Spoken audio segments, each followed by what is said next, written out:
ไหว้พระขอพรองค์พระเจ้าทันใจหลวงพ่อประเสริฐเจริญพรอวยชัยให้ท่านสุขใจทั่วกัน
ขอยกมือ10 นิ้วกราบนบนอบน้อมอย่างปฏิรัตนเกี่ยวเจ้าตั้ง3 ประการอันมีพระพุทธพระธรรมพระสงฆ์อันเป็นสรณะที่เปิ่งที่เคารพนับถืออันสูงสุดในชีวิตกราบคารวะแตบไตไวยสาปาลมีธรรมพระมหาเถรานุเถระเจ้าคณะพระสังฆาธิการภิกขุสงฆ์สามเณรจุตนจุองค์โดยความเคารพ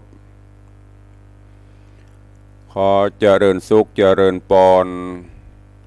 ญาติโยมศรัทธาสาธุชน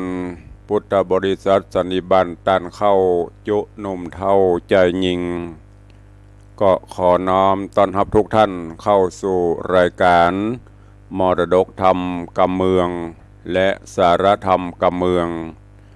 ต่างสถานีวิทยุกระจายเสียงพระพุทธศาสนาแห่งชาติและสังคมคลื่นเพื่อการศึกษาพระพุทธศาสนาและวัฒนธรรมคลื่นพระพุทธศาสนาและจริยธรรม ส่งสัญญาณออกอากาศจากสถานีวิทยุวัดฝ่ายหินตำบลสุเทพอำเภอเมืองจังหวัดเชียงใหม่ในระบบคลื่นความถี่ FM 104.50 เมกะเฮิรตซ์สถานีวิทยุคลื่นพระพุทธศาสนาและจริยธรรมในความอุปถัมภ์ของมูลนิธิพระบรมธาตุเจ้าดอยสุเทพส่งสัญญาณกระจายเสียงในระบบคลื่นความถี่ FM 96.0 เมกะเฮิรตซ์ตลอดจนสถานีวิทยุชุมชนต่างๆที่ต่างตั้นผู้ในวยการได้ลิงก์สัญญาณจากแม่ข่ายนี้ส่งสัญญาณกระจายเสียงให้ญาติโยมทั้งหลายได้รับฟังกันพร้อมกันนี้ก็เจริญสุขเจริญปอนญาติโยมที่รับฟังตามหอกระจายข่าวตามเสียงต่ำสายของวัดวาอารามและหมู่บ้านต่างๆที่ต่างสมปันเจ้าวัดที่ต่างป่อแก่ป่อแขวนได้เปิดสัญญาณนี้ให้กับญาติโยมได้รับฟังกันก็ต่อจากนั้นก็ขอยกมือ10 นิ้วกราบถวายการต้อนรับและเจริญพรต้อนรับครูบาอาจารย์พระเจ้าประสงค์องค์เนรญาติโยมศรัทธานาบุญทั้งหลายที่ได้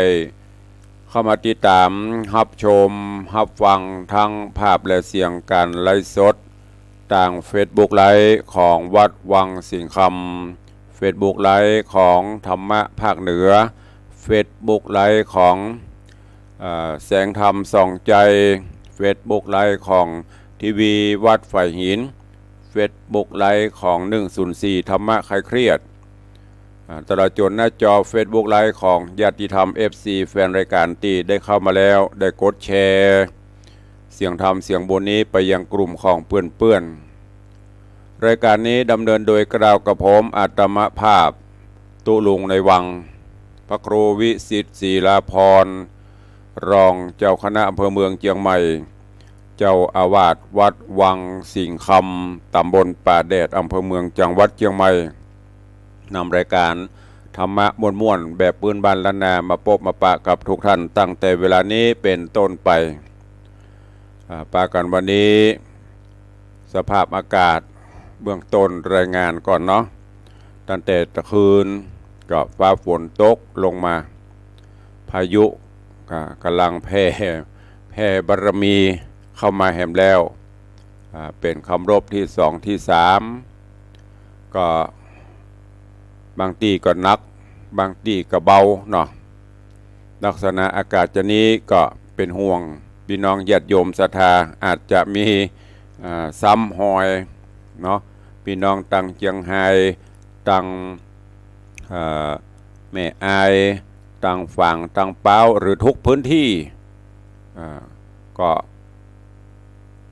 นอนบ่ค่อยหลับละเป็นฮ้อนๆหนาวๆกลัวประวัติจะซ้ำรอยเพราะว่าพายุอย่างงี้กำลังไปพายุลูกใหม่มาแห่เหมาะก็อดใจเอาเนอะพี่น้องญาติโยมศรัทธานาบุญโดยเฉพาะดันตีเปิ้นเป็นผู้ประสบภัยซ้ำๆซากๆก็เนี่ยใดก็บ่จักเนี่ยเนาะมันเป็นเรื่องของธรรมชาติเฮา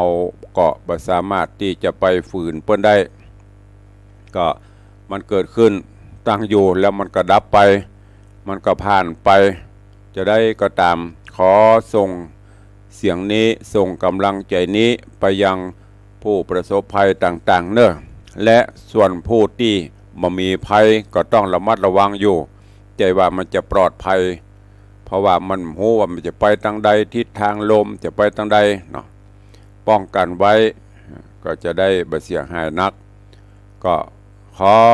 เป็นกำลังใจให้กับทุกท่านจากทางรายการจากตุลุงในหวังเนอะก็ปากันวันนี้ก็ยินดีและขอบคุณกับทุกท่านเนอะที่ยังเป็นกำลังใจติดถอยห้อยตามกันมาเพราะว่าจะเป็นทาง Facebook ไลฟ์ไม่ว่าจะเป็นทาง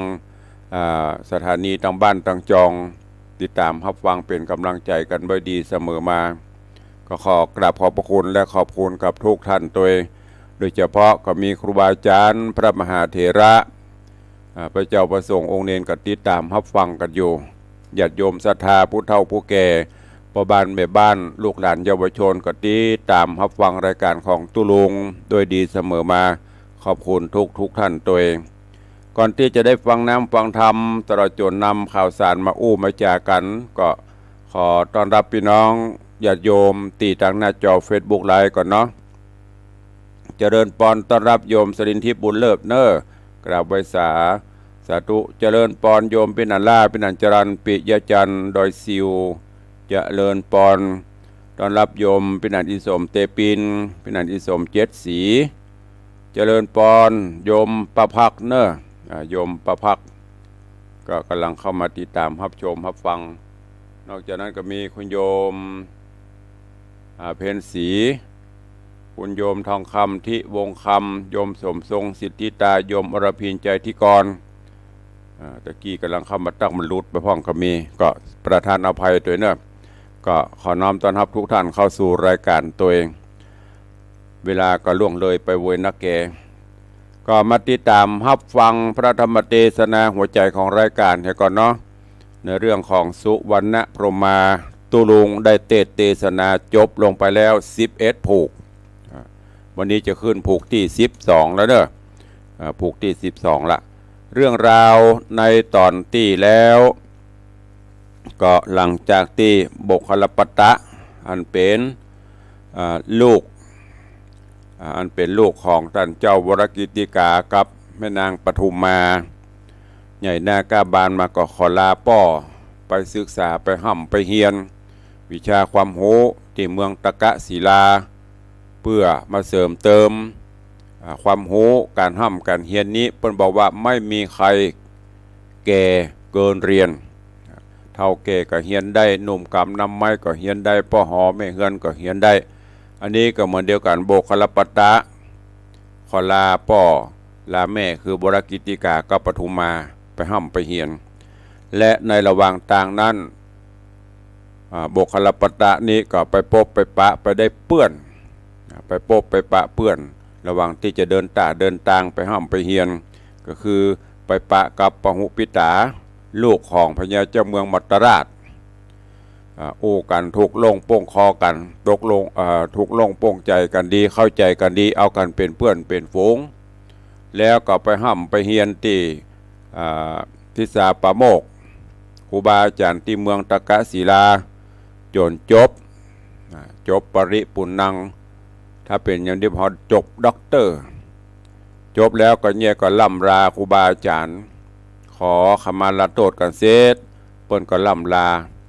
ถึงสองก็เช่นเดียวกันแล้วก็ในระหว่างต่างก็ถึงต่างที่จะต้องไปบ้านไผ่บ้านมันตึงโบกคลปตะกับปหุปิตาก็ล่ำลากันแล้วก็แยกย้ายระหว่างต่างคนหนึ่งก็ไปบ้านทางซ้ายคนหนึ่งไปทางขวาบ้านไผ่บ้านมันมีโอกาสมีการมีตั้งหน้าก็ค่อยมาพบมาปะกันต่างย้อนกล่าวถึงต่างสัปปกิอันเป็นน้องของโบกคลปตะซึ่งเป็นลูกของวรกิติกากับปทุมมาที่เพิ่นมีสองคนยิงคนใจคนนะสัปปกิก็ใหญ่หน้ากาบานแตกเป็นสาวเถอะอายุประมาณ16-17ละก็มีพญาเจ้าเมืองกัปปิลวัตถุซึ่งเปิ้นก็เป็นบ่าวมีกู่มีกิมทราบข่าวกิตติศัพท์คุณความสวยสดงดงามของสัปปกิก็เลยส่งโมเสนาอมาตย์มาทูลขอกับป่อพญาวรกิติกากับแม่ปทุมมาถึงสองเปิ้นก็หันว่าลูกก็ใหญ่หน้ากะบาลควรจะเป็นฝั่งเป็นฝาแล้วก็อนุญาตโปร่งปั่นให้ไปอยู่ไปเป็นมเหสีของพญาเจ้าเมืองกัปปิลวัตถุ ย้อนกล่าวถึงเจ้าโบคลปัตตะอันเป็นปี่เป็นอ้ายของสัปปกิที่ได้กล่าวไปตะกี้เมื่อห้ำเฮียนจบแล้วปิกมาถึงบ้านถึงจองก็ไปกราบไหว้ป่อไปรายงานตัวกับป่อพญาวรกิติกากับมเหสีปทุมมา หลังจากนั้นอยู่มาแหมประมาณสัก7 วันกลับมาถึงมัจจุราชมาแขวนเตืองตันประกอบกับเก่เท่าชะเลเก่ชลามันนักเก่แล้ววรกิติกาป่อเจ้าก็ได้ถึงเก่กำหรือว่าตายไปชาวบ้านชาวเมืองก็ช่วยกันส่งสการต้านคาบตามแบบเบ้าโบราณเสร็จเรียบร้อยแล้วก็บ้านเมืองจะว่างเว้นผู้นำไปได้ก็ป้ากันยกยอปอปั้นเอาวรกิติกาเอาอันโบคลปัตเนี่ยขึ้นเป็นเจ้าบ้านเจ้าเมืองสืบแตนไปย้อนกล่าวถึงในเมืองนั้นก็มีเศรษฐีครอบครัวหนึ่งก็มีลูกอยู่2-3 คนป่อก็ใครให้ลูกได้เป็นดีมีห้างสืบทอดสมบัติพัสถานต่อไปหน้าแล้วก็ได้บอกกล่าวร่ำลาเมื่อป่อจะสิ้นลมหายใจป่อตายไปก็ขอฝากคำสอนคือกับลูกไว้เนอะว่าเปิ้นบอกว่าใน นี้เปิ้นเฮาว่าถ้าลูกไปกาไปขายก็ดีไปต่างบ้านต่างเมืองหรือมีอย่างก็ตามถ้าเปิ้นมาฮู้มาถามเปิ้นถามอะไรอย่างก็ตามคือบอกว่ากูฮู้แล้วนะกูฮู้แล้วเนอะครับฮู้แล้วนะเนาะอย่างเฮาเบรดเนี่ยอย่างแอบกำลังอย่างตาจะฮู้แล้วนะเนี่ยมาถึงเป็นที่มาที่ไปถึงประเด็นเนี่ยบางพ่อก็เสือจะไปปากนักกูฮู้แล้วนะนี่นะอันที่สองเปิ้นว่าการไข้หันมันดูการไข้หูจะไปเมารับนอน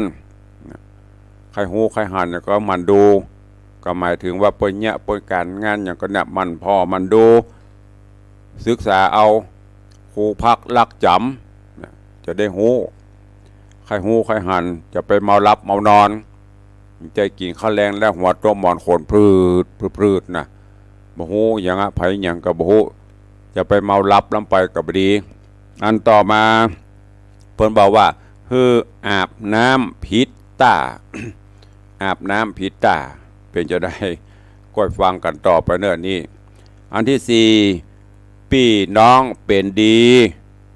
อย่าได้ไปหาตรงกันข้ามนะพี่น้องได้ดีมีห้างเป็นดีมีห้างนี่จะไปหาอันที่ห้ามิตรแก้วสหายคำได้ดีได้ดีเนี่ยควรเข้าไปร่วมแสดงความยินดีไปมุทิตาอันนี้ป่อเศรษฐีเปิ้นสั่งลูกสั่งเต้าไว้นะในตอนท้ายของผูกที่11วันนี้ฟังกันต่อในผูกที่12เรื่องราวของสุวรรณพรหมมาจะเป็นจะได้แล้วก็เรื่องราวถึง 4-5 ข้อที่ป่อฝากไว้นี่จะได้นำไปใช้จะบังเกิดประโยชน์จะได้ที่เฮานำไปประพฤติปฏิบัติตามคำสั่งคำสอนผู้เฒ่าผู้แก่คำโบราณล้านนาที่เปิ้นเตือนไว้ถ้าเฮาปฏิบัติตามจะได้ดีจะได้จะเป็นจะได้วันนี้ก็เชิญญาติโยมศรัทธานาบุญทั้งหลายสดับรับฟังพระธรรมเทศนาปื้นเมืองเหนือเรื่องสุวรรณพรหมมาในผูกที่12ตอนที่1เป็นลำดับไปณโอกาสบัดนี้ นะโมตัสสะภะคะวะโตอะระหะโตสัมมาสัมพุทธัสสะ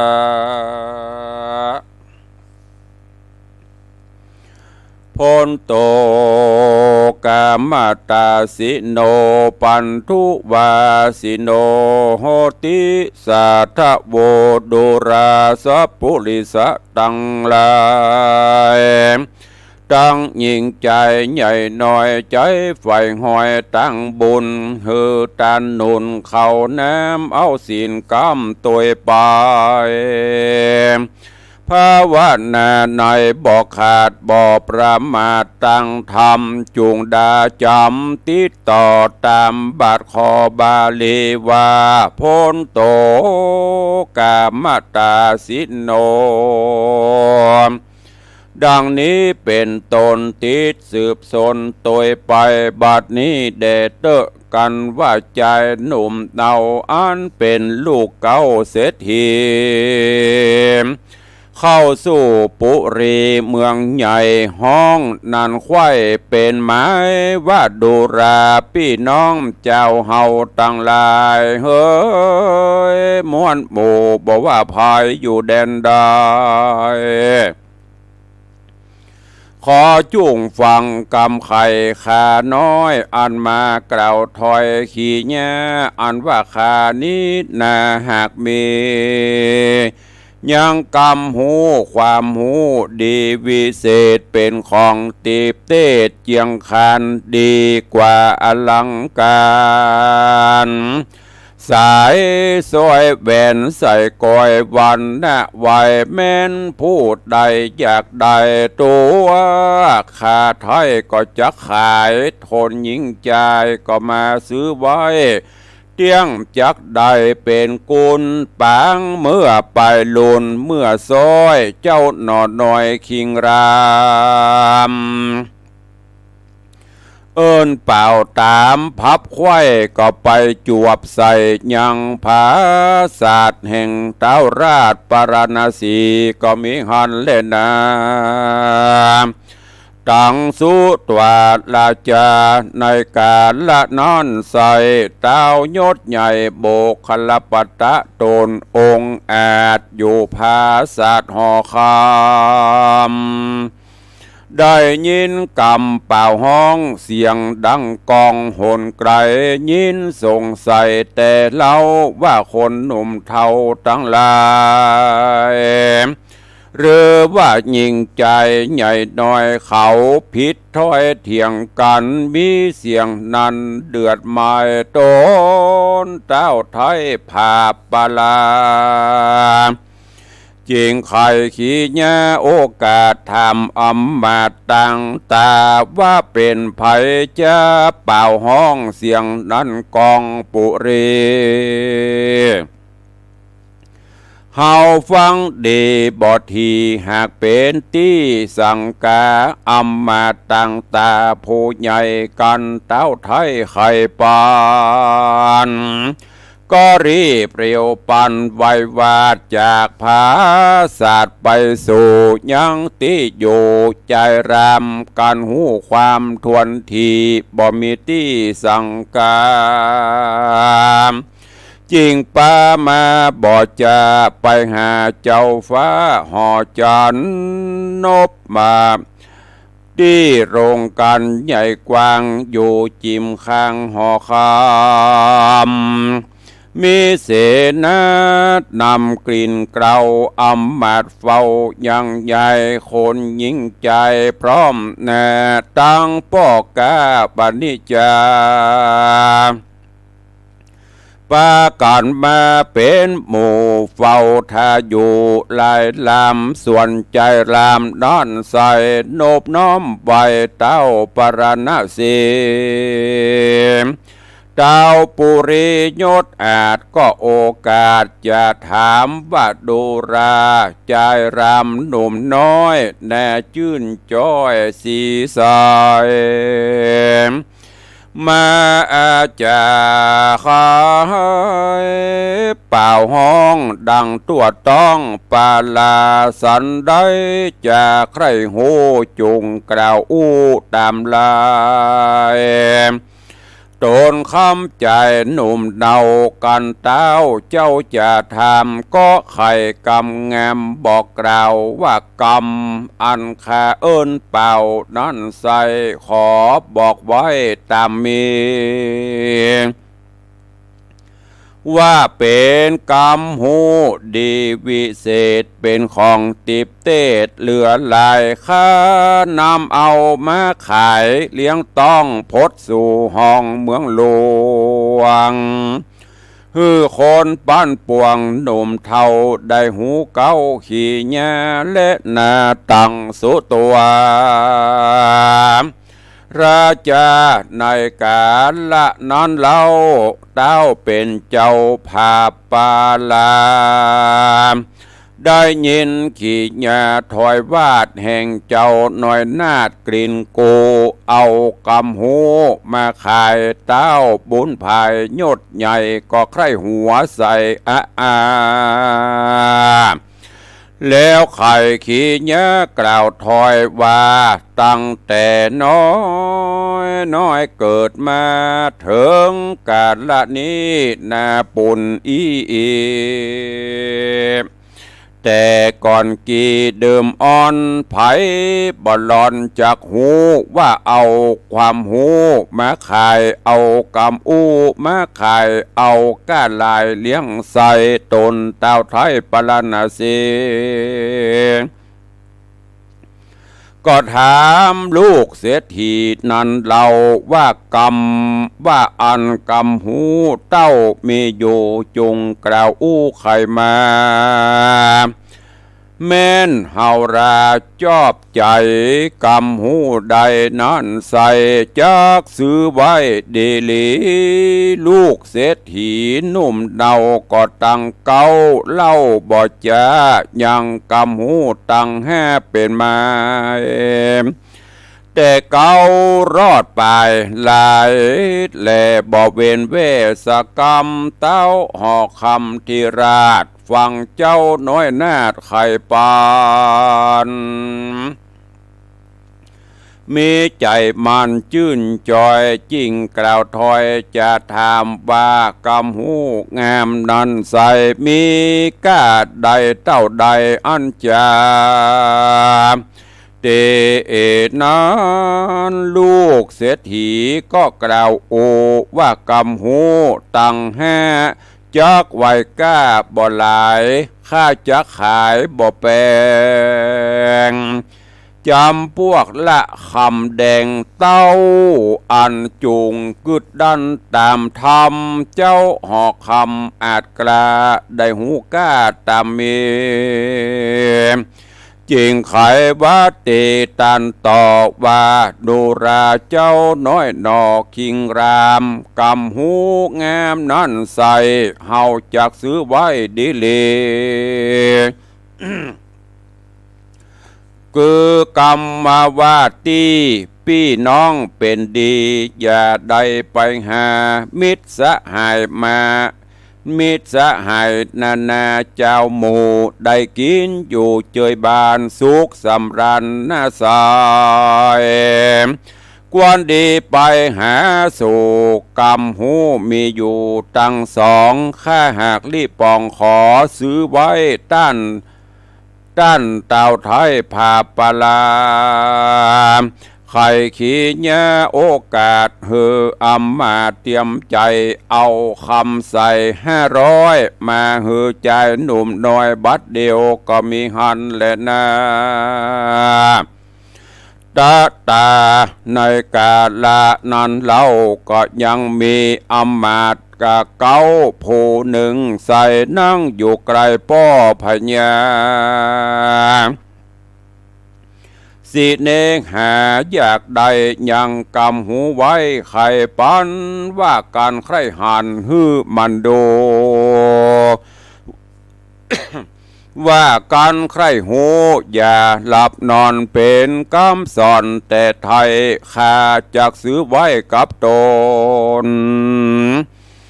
ตาต่างวนเมื่อแน่อำมาตย์แกลผู้ใหญ่ก็จักเอาไตบ่อนอเอาไตบ่อนน้อยเป็นคำ500ดิ่งก็จักเอาไต้บ่อนน้อยเป็นคำ500ดีงามยืนเฮือใจลามบ่จาแลนาทาดนั่นไปแถมเล่ายังมีเศษยังมีเศษนาเก้าผู้ใหญ่ใจมักไฟอยากใดยังกำหูไว้กับตนอันเป็นมงคลยอดซอยได้จื้นจอยเมื่อไปลุน ฮือเป็นกุลไปนาหรือฮือเป็นกุลไปอานาหรือยามต่ำจะตกผ่านเศษนางานบ่จ้าห้องเอิ้นว่ากำไปแล้วเอาคำใส่ยืนตอนเจ้าน้อยอ่อนบุญมีไขว่าเตกล่าวโอว่าข้าจากซื้อกำหูตี้ว่าฮืออาบน้ำพิษต้าไว้เพื่อจักได้ใจกับตัวเอาเป็นขัวกายลอดตั้งมัวมอดอนตรายโดนคำใจขายกำหูได้เงินคำยังรอคำค้างอยู่บ่มีเผ่าผู้คนใดมาขอซื้อไปดังอันก็เตียวสอดดันไปตั้งแน่ก็มีป้อแกสะเป่ามาขอซื้อเอากำหูจุงกล่าวอูกำไปว่าข้าเปิงใจบ่อนน้อยกันว่ากล่าวถอยสูดกำก็จกเอาคำจากโถงแล้วปั่นปงยอเยินโดยใจจื่นยินดีกำหูมีข้าจะไขกันว่าออกปากยามใดหือว่ากูหูอย่าใดอูลายตีดังนี้แหละนะการว่าลูกเศรษฐีหนุ่มเนาเอากำหูป้อเจ้ามาขายได้เงินหลายบ่อน้อยปัน500เป็นดีได้เป็นเศรษฐีดังป้อเจ้าน้อยหนอบ่จ้ารีบไว้นาคืนสู่ยังตีอยู่แห่งตนก็มีวันนั้นแหละนะวะนิโจอันว่าปอกาสะเป่ากันได้ซื้อเอากำหูก็รีบลงสู่นาว่าจักไกลกลาไปนาเปื้อแอวกาและขายตามใจหมายมักไฟตามเมืองน้อยใหญ่ธานีกัน7 วันมีมารอดได้ย่างจอดนะว่าฝั่งกงกาแม่กวางหิมตาตั้งดอนสายเปื้อจะขายสิ่งกายามตาวันต่ำจ้าดาค่ำนกน้อยพร่ำหายหากรก็เข้านอนยังจอดหือหิวหอดไม่หายก็มีหันแหละนะตาตาปรัญญัสะโจราในกาละนอนใสยังมีหมู่โจรใหญ่บ่อน้อยทวน500เป็นประมาณก็เข้าสถานแก้วกูกันว่าเข้ามาสู่นาวาก็รีบไกลกลาเสาะสายเพื่อเหือใดเงินคำเข้าของนำก้ามากเขาก็หากจักเอานายสะเป่ายังพงรับอยู่ไปตันหูคิงโตโอนการว่าหมู่โจรเข้าสู่เหือแก้วกู้เฟยวายนายสะเป่าเจ้าก็ตกใจแล้วตื่นบ่แจ้งจืนสั่งกาพิจารณาควายจอดกอกคันนิ่งรอดตามมีเถิงกำหูดีที่ได้ซื้อไว้กวนหากนำมาใจกำนี้ก็เป็นดังเขาจี้ปะเนาแล้วนายสะเป่าป้อกาก็อะแฮมว่ากูหูแล้วโว้ยกูหูแล้วโว้ยดังนี้ทวน2-3 ตีก็มีหันแลนาเตจะนาอันว่าหมู่โจรตั้งหลายกันว่าได้ยินเสียงนายป้อกา ห้องเอิ้นดาลายโหนเข้าหมู่โจรมวลหมู่อันที่อยู่นาวาก็ไกลกลาฟังฝ่าวนี้ออกเขตดาวเรียวปันเขาป้ากันใส่ใจว่าเจ้าของอยู่ในเฮือนกว้างหูจุอย่างตัวเขากว่านายสะเปาจากหูแล้วนำไปสู่ใส่คอกบ่ได้ออกเต้าตายก็มีหันแหละนะเนติตังขีญาสังวันนาวิเศษจาห้องเหตุธรรมเทศนาสุวรรณพรหมาผูกตวนที่12ตอนที่1ก็บังกมสมเด็จสเด็จ พระธรรมเทศนาสุวรรณพรหมาลำดับลำดามาถึงยังผูกทวนที่12ตอนที่1โป่งวางไว้เต้าอี้ก่อนเนาะเรื่องราวใน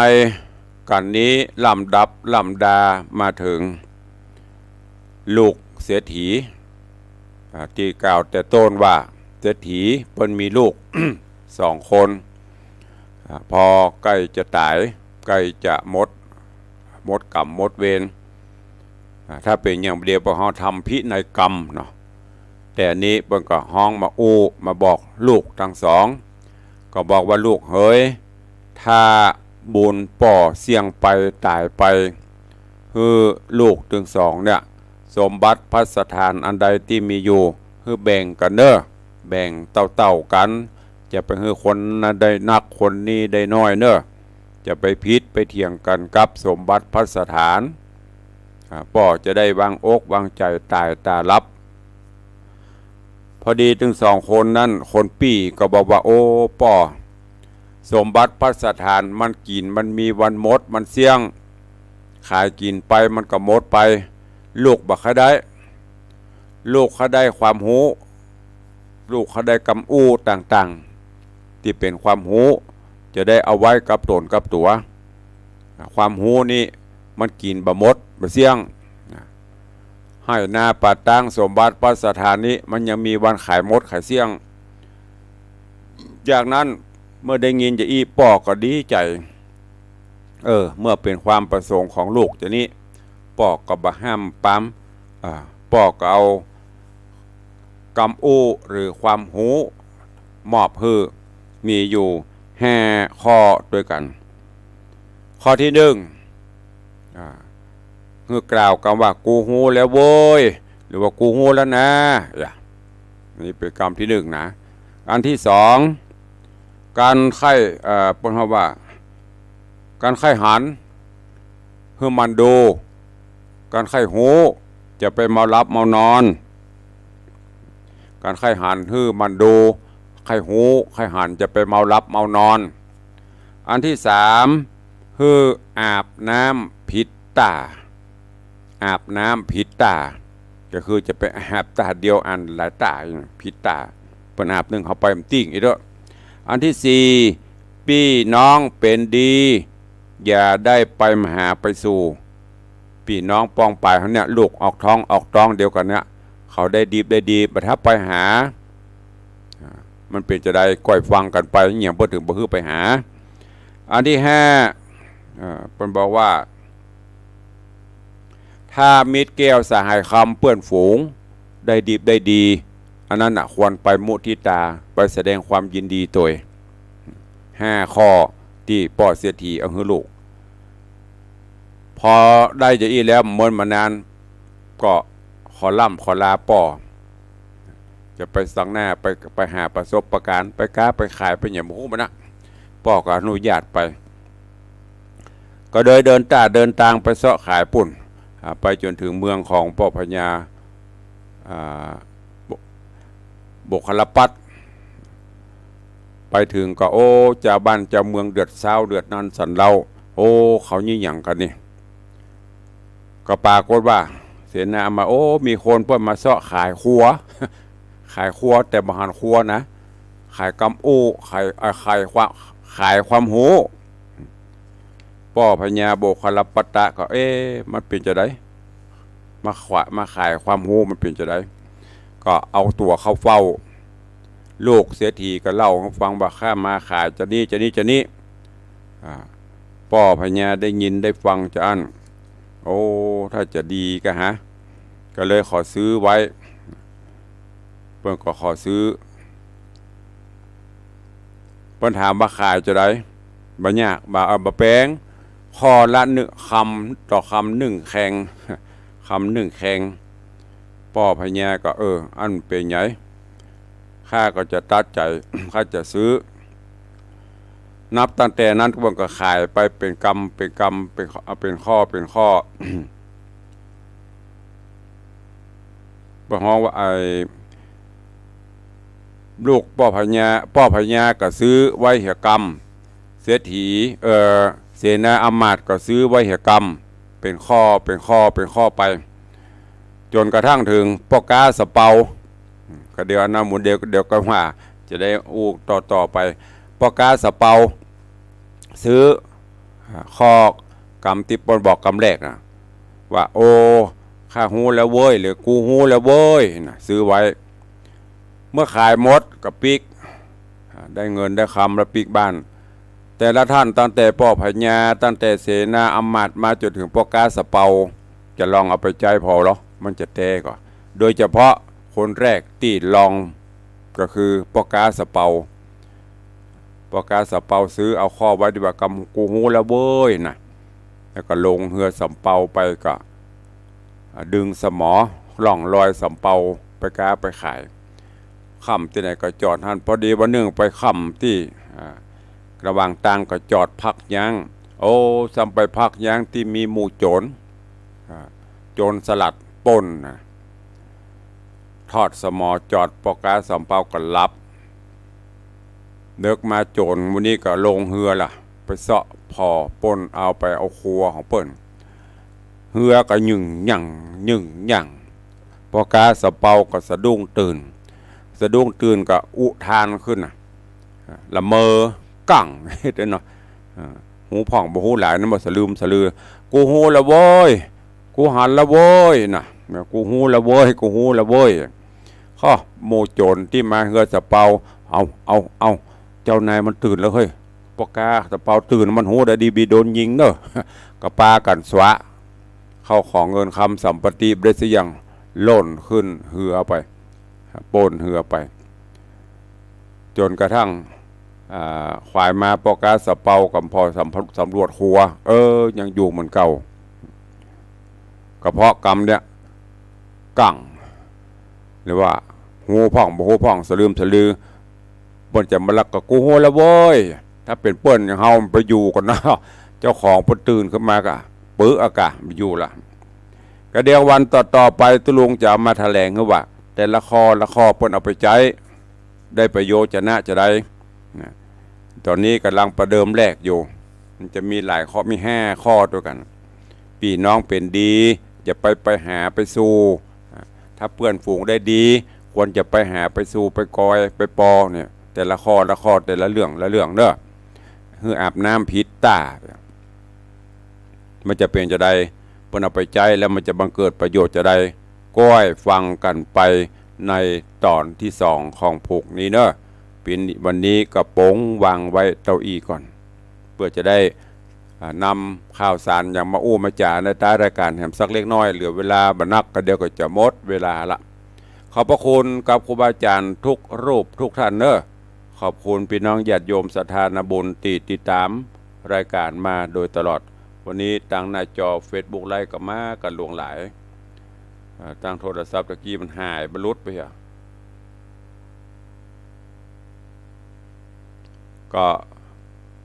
ก็เดียวตุลุงจะไปตักไปตายเนาะไปต่อเพราะมันคอมมันใจบอกค่อยเป็นนะมันอะไรอย่างเวลาเขากดไปกำมันก็ไหลขึ้นไปมันโทรศัพท์เวลาเขากดแปลดหน่อยมันก็ไหลไปนะหัวก็เดี๋ยวก็ไปเปิดพอโต้วันนี้ส่งดาวส่งลายส่งนิ้วโป่งขึ้นมากันโละ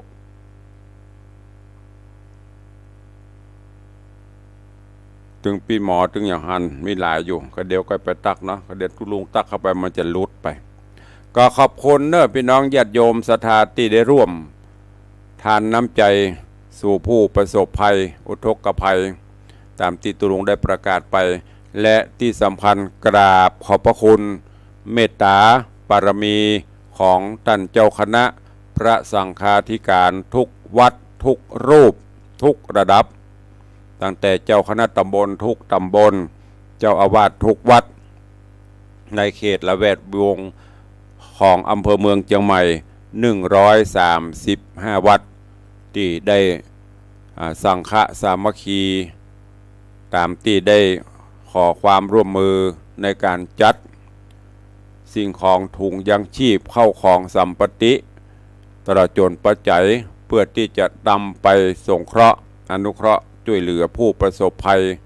ที่อำเภอแม่อายจังหวัดเชียงใหม่และที่อำเภอแม่สายจังหวัดเชียงรายอำเภอเมืองจังหวัดเชียงรายก็ได้รับเมตตาจากครูบาอาจารย์ทุกวัดได้เป็นอย่างดียิ่งโอ้ตอนนี้ของเต็มศาลาเลยเนอะวันนี้จะเริ่มแพ็คเริ่มจัดบางวัดเปิ้นก็จัดมาเป็นแพ็คเป็นชุดเรียบร้อยบางวัดเปิ้นก็นำมาเป็นกล่องใหญ่ก็จะต้องมาแพ็คเป็นชุดแล้วก็จะนำไปแจกจ่ายญาติโยมศรัทธายังมีโอกาสเนอะใครให้ใครหอมใครร่วมบุญตัวเองในตอนนี้ก็ในส่วนของปัจจัยตีแต่ละวัดตีแต่ละตำบลนับตั้งแต่เมตตาบารมีของพระเดชพระคุณหลวงพ่อท่านวัดผาบ่องว่าจะได้ครับกำลังจัดรายการครับผมว่าใดอู้ได้มีอย่างกะได้ออกอากาศทำดีสถาฟังอยู่มีอย่างกะครับครับผมครับตำประครูวัดผาบ่องเจ้าคณะตำบลถ้าจะอู้เรื่องน้ำของใจของมาบริจาคก็วันนี้ก็จะเริ่มแพ็คเริ่มอย่างละเนาะได้รับเมตตาตอนนี้เมตตาบารมีพระเดชพระคุณหลวงพ่อท่านเจ้าคุณพระภาวนาธรรมาภิรัตน์หลวงพ่อเจ้าคณะอำเภอเมืองเชียงใหม่ผู้บังคับบัญชาโดยตรงหลวงพ่อก็เป็นได้นำปัจจัยในส่วนของหลวงพ่อและของญาติโยมศรัทธาพระสงฆ์องค์เนนในส่วนของวัดตะโปธารามวัดลำเปิงนำมาร่วมเป็นเก้าเป็นกันอยู่ 84,000 บาท 84,000 พระธรรมขันธ์นอกนั้นก็ญาติโยมนอกนั้นก็พระมหาเถระครูบาอาจารย์ให้หอมกันมายอดณเวลานี้ตามที่กองงานเลขานุการได้นำเรียนก็ได้อยู่ประมาณ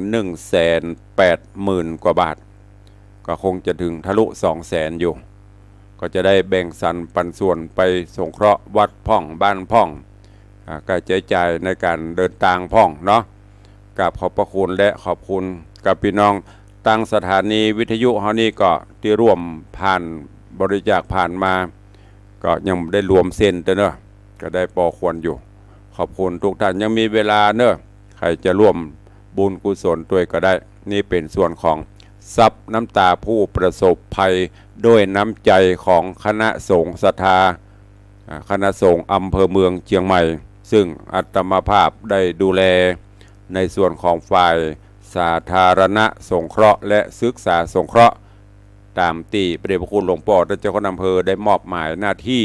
มอบหมายงานในตำแหน่งรองเจ้าคณะอำเภอก็ประเดิมงานแรกไปสงเคราะห์ช่วยกันเนาะแล้วก็กำหนดการที่จะไปก็วันที่22เดินทางตั้งแต่7 โมงเช้า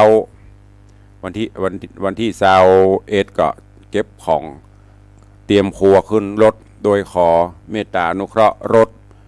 จากทางเทศบาลตำบลประแดดขอรถบรรทุก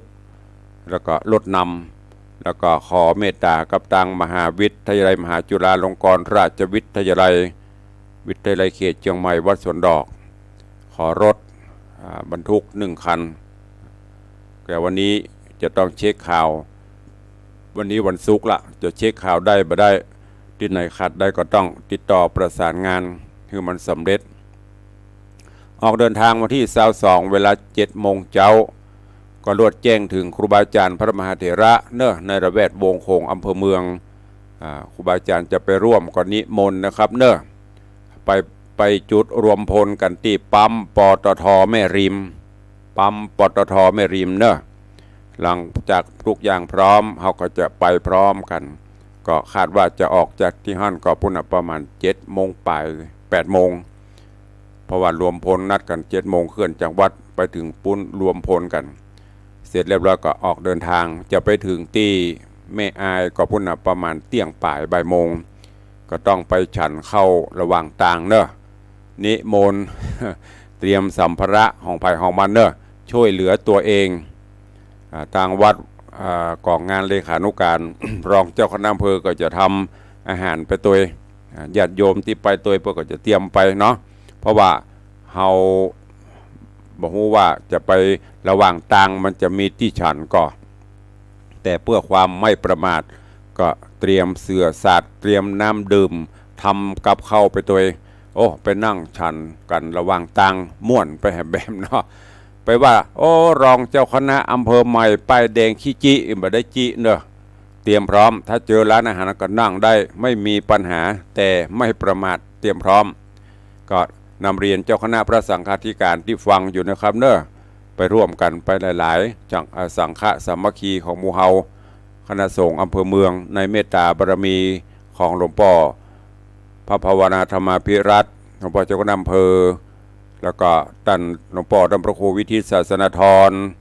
รองเจ้าคณะอำเภอฝ่ายงานสาธารณูปการท่านเจ้าพระสิทธิวชิรานุกูลหรือว่าอาจารย์เจ้าคุณรองเจ้าคณะอำเภอฝ่ายงานการเผยแพร่ฝ่ายงานการศึกษาก็ร่วมพลังกันในนามของคณะสงฆ์อำเภอเมืองร่วมกับเจ้าคณะพระสังฆาธิการเนอะไปร่วมกันวันที่24เดินทางไปที่จังหวัดเชียงรายก็ลองดูวันนี้จะเช็คว่ามีจุดในพ้องแต่ที่แน่ๆอำเภอแม่สายอำเภอเมืองที่เขาจะไปกันแต่จะไปลงที่ไหนจะได้ก็จะได้แจ้งต่างลายกลุ่มแห่งความนึ่งก็นิมนต์เนอะเพราะว่าวันที่22เขาไปแม่อายแล้วก็วันที่23ปิกมาก็ต้องมาเช็คของชุดที่2จัดของขึ้นรถวันที่24ก็เดินทางแต่เจ้าเช่นเดียวกันแล้วก็ต้องสุมาภัยญาติโยมเนอะช่วงนี้นี่เนี่ยภาระหน้าที่อย่างที่ตุลุงบอกนะจะไปโยมได้ตั้งแต่เป็นรองมันนี่มีการงานนะ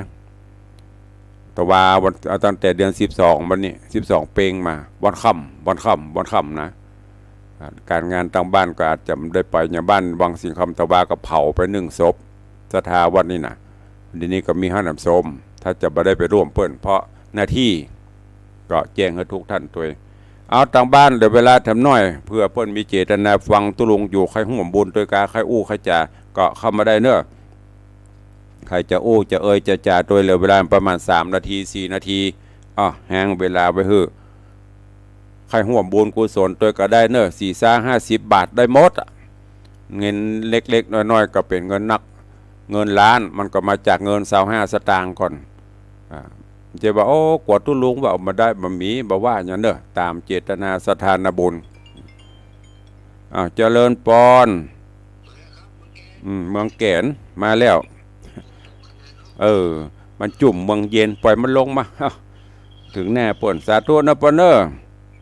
ครับปอสมานยาวิชัยเมืองแกนพัฒนารายงานฝนตกขนาด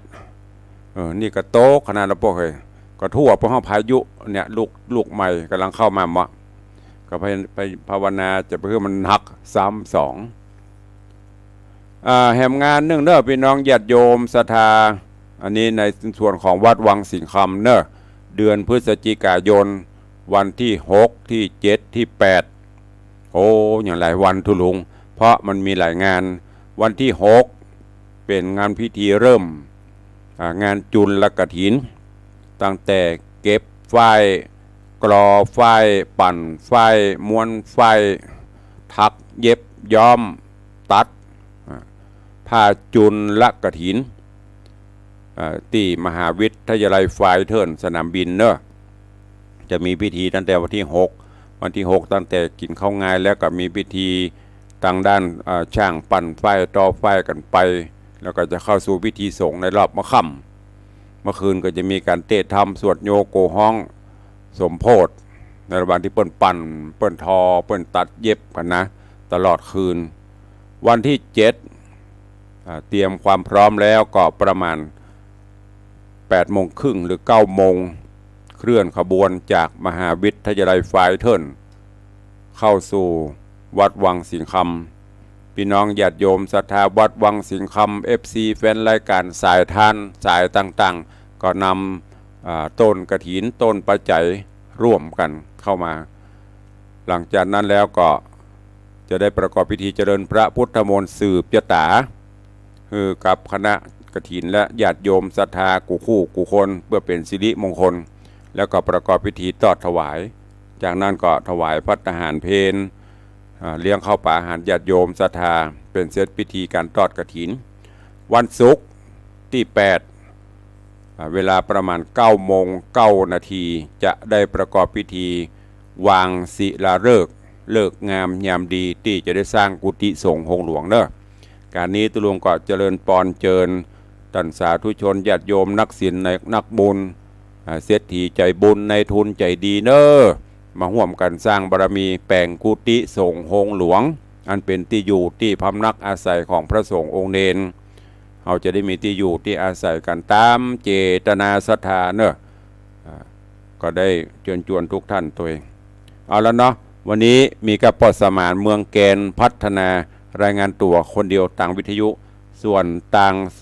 เฟซบุ๊กไลฟ์มากันโลเดียวตุลุงจะตัวไปอู้จามาหลุนเนอะวันนี้เวลาหมดเวลาก็นำรายการจากทุกท่านไปก่อนพี่น้องศรัทธาวัดวังสิงห์คำที่ดูที่ฟังเนอะใครว่างวันนี้ก็มาช่วยกันจัดครัวเก็บครัวไม่ใช่เก็บจัดขอบจัดครัวเป็นชุดด้วยกันเนอะก็ขอบคุณอนุโมทนาบุญตัวขอความสุขสวัสดีบังเกิดมีกับทุกท่านเนอะอยู่ดีมีสุขจุ่มเนื้อเย็นใจสุขภาพพระนามัยสมบูรณ์แข็งแรงทั้งกายและใจเหมือนกันจุตนจุองค์จุผู้จุคนเนอะจัตตารโอธรรมาวัตันติอายุวันโนสุขัง